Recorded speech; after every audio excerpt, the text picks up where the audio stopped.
बेशक तुम्हारी परीक्षा कठिन चल रही है और तुम्हें सताने वाला कोई दूसरा या बाहरी व्यक्ति नहीं है, तुम्हारे आसपास का ही कोई है। लेकिन तुम्हारी इस पर क्या प्रतिक्रिया होती है, सिर्फ ये बात मायने रखती है। कुछ भी हो जाए, बस प्रयास इतना करो ना कि मौन धारण कर लो।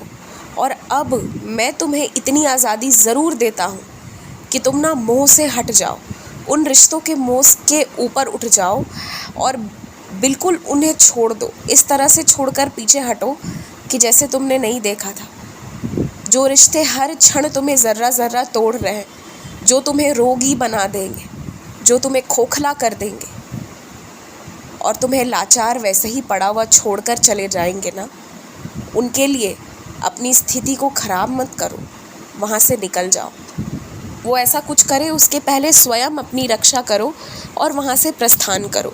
ये मान लो कि वो तुम्हारा था ही नहीं, वो तो बस गलती से कुछ वक्त के लिए तुम्हारा मिलना हो गया था।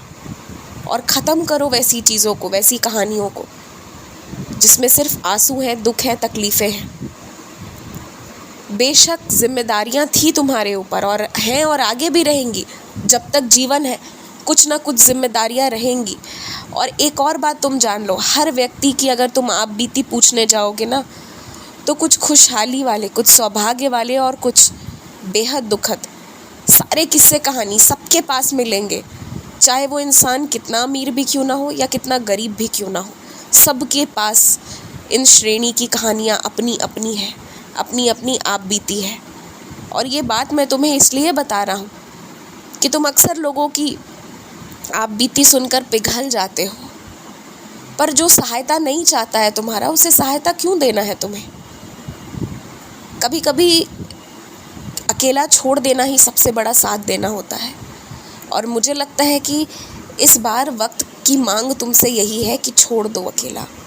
इसी में सबसे अच्छी सहायता कर सकते हो। किसी से लड़ाई करने की ज़रूरत नहीं है, किसी से कुछ कहने की ही ज़रूरत नहीं है।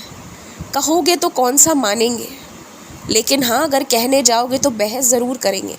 कहने जाओगे तो तुम्हें चोट पहुँचाने की और कोशिश करेंगे, पहले से भी ज़्यादा करेंगे। और अगर कहने जाओगे तो ये भी कहेंगे कि कैसे हो तुम, कैसे असंस्कारी हो तुम, जो बड़ों के आगे मुंह खोल लेता है, जिसे शब्दों का चयन करना नहीं आता, फिर चाहे वो कुछ भी खुद क्यों ना कर ले, उनकी गलती माफ़ रहेगी उनकी दृष्टि में, गलत तुम ही रहोगे। तो क्या मतलब है वैसे लोगों के समक्ष अपनी सफाई देने का, जिन्हें तुम कितनी भी सफाई क्यों ना दिखा दो, उन्हें उधर दृष्टि नहीं जाएगी। तुम्हारी 1000 अच्छाइयों को वो नहीं गिनेंगे, मगर एक गलती भी अगर तुमने कर दी ना, तो जीना बर्बाद कर देंगे तुम्हारा। बस तो ऐसे लोगों को क्यों समझाना है तुम क्या हो क्या नहीं हो। मेरा गुस्सा जो है ना, आज उन लोगों से नहीं है, आज तुमसे है कि जो तुम्हारे साथ बार बार होता है तुम उसे फिर से दोहराए जाने देते हो, बार बार वही होने देते हो। क्योंकि जब वैसा होता है तो तुम्हारी प्रतिक्रिया वही एक समान होती है। प्रतिक्रिया बदल कर देखो, वो होना अपने आप बंद हो जाएगा जो हो रहा है। घबराओ किसी से मत, खुश रहो।